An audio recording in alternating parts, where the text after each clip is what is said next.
আমি ইতিহাসের পাতা থেকে কোট আনকোট কিছু কথা বলি। স্বাধীনতার দলিলপত্র 590-91 নাম্বার পৃষ্ঠা।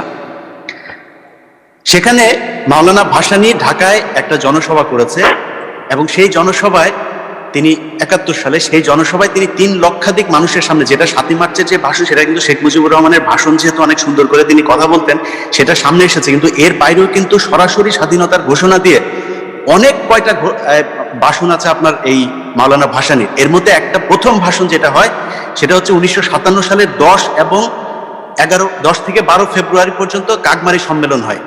ঐতিহাসিক সেই কাকমারি সম্মেলনে তিনি পাকিস্তানকে বলেছেন যদি এরকম চলতে থাকে তাহলে আসসালামু আলাইকুম। মাসুদ কামাল ভাই আছে আমার সিনিয়র সাংবাদিক, আমার কোনো তথ্য ভুল হলে আমাকে বলবেন।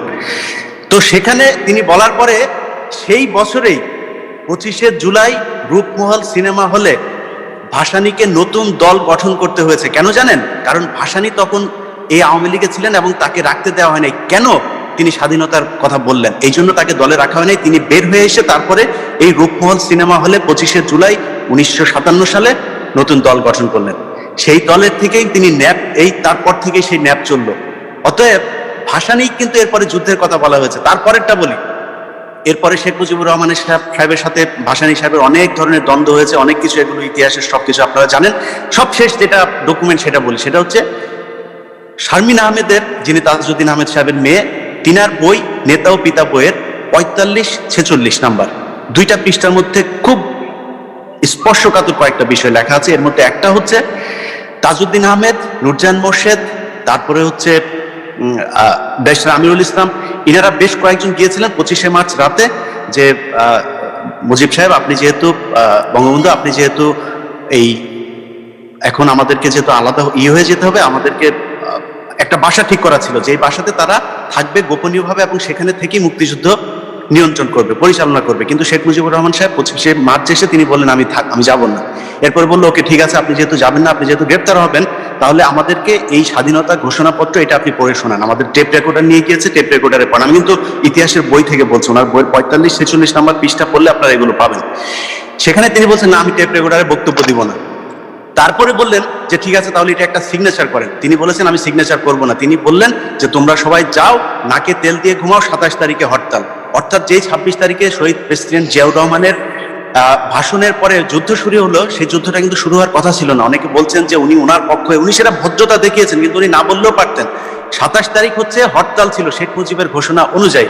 অতএব এই স্বাধীনতার নেতৃত্ব দেওয়া নিয়ে অনেক ধরনের প্রশ্ন আছে। সেই বইয়ের 196 নাম্বার পৃষ্ঠায় ব্যারিস্টার আমিরুল ইসলামের একটা সাক্ষাৎকার ছাপা হয়েছে। সেখানে তিনি বলছেন যে শেখ মুজিব সরাসরি, আমি কোট আনকোট পড়ছি এই লাইনটা, শেখ মুজিব সরাসরি মুক্তিযুদ্ধের সাথে কোনো লিঙ্ক রাখতে চাননি।